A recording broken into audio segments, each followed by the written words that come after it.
In 2016, the flagship smartphone game was explosive, to say the least. With the failed Note 7, Apple removing the headphone jack from the iPhone 7 and 7 Plus, and OnePlus doing as they normally do with the release of the OnePlus 3, it could be said that it would be one of the most active years for innovation since the release of the iPhone 4 and the Galaxy S2 in 2011.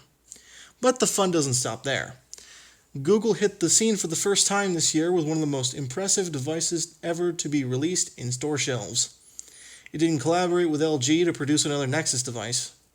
It boasted a powerful Snapdragon 821, 4GB of RAM, and perhaps one of its best selling points, unlimited photo storage. The Google Pixel 1 is that device, and is perhaps the single best device for someone who wants a flagship but doesn't want to pay flagship money. Let's have a look at that exterior. The Pixel 1 has an average screen size measuring up to 5 inches flat with a 1080p resolution. For comparison, Apple's iPhone 7 released that same year, and with its 4.7-inch display, it only had a resolution of 750 by 1334.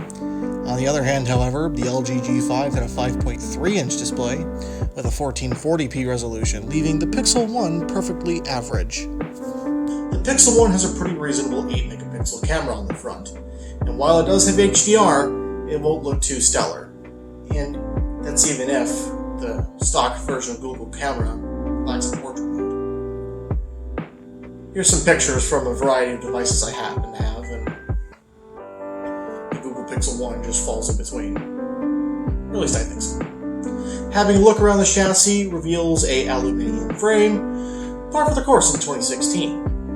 On the right, there's a textured power button, along with a volume rocker underneath it. On the bottom, there's a mono microphone, as well as a mono bottom firing speaker. In between is a USB Type-C port. Now, in 2016, USB Type-C wasn't exactly commonplace. Samsung didn't have it on the S7, we'd have to wait until the S8 to get it, and Apple stuck by their fateful Lightning connector. Around the left side, there's a single nano SIM slot, again pretty far for the course in 2016. Around the back, there is a multi-material back, with the top third being glass and the bottom 2/3 being aluminium. In the bottom middle of the glass portion, there is a very sizable fingerprint scanner. It recognizes my fingerprint without fail 9.8% of the time, which is a far cry better than my LG G8. Across the top, we have a dual LED flash, a stereo microphone, and between them is a very respectable 12.3 megapixel camera, which takes pictures like this compared to an LG G8 and Samsung Galaxy J2. Enough with how the phone is built. How does it work in day-to-day use?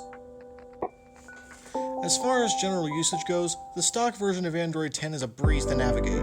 Gesture controls are intuitive and snappy, as well as apps running on this 5-year-old hardware. SMS text messaging has been fast and reliable using the Texter application, and placing a phone call is exactly how it's been for the past 10 years with iOS 4.0 and Android Gingerbread. As far as consuming media is concerned, the mono bottom firing speaker sounds decent, and the AMOLED display is great as ever.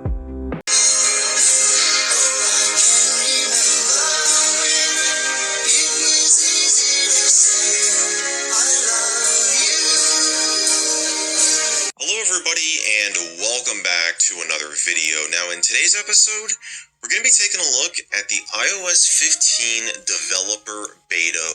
This Pixel 1 isn't without fault either. The bezels, because some people care, are pretty massive, even dwarfing the LG G2 of 3 years before. The battery life is also pretty atrocious too. If you can tell in some of the B-roll, the battery saver is actually turned on in almost all of the B-roll. It's a 5-year-old Pixel. It needs a new battery. But the Pixel 1 isn't meant to be flashy. The Pixel 1 is the best of what you need, and the mid-range of what can be cut. There's no quad DAC like there is in an LG G8. There's no folding capability, there's no Face ID, and it certainly isn't very fast. There's no 30-watt quick charging, there isn't a big honking battery. It simply is what it needs to be. And I like that.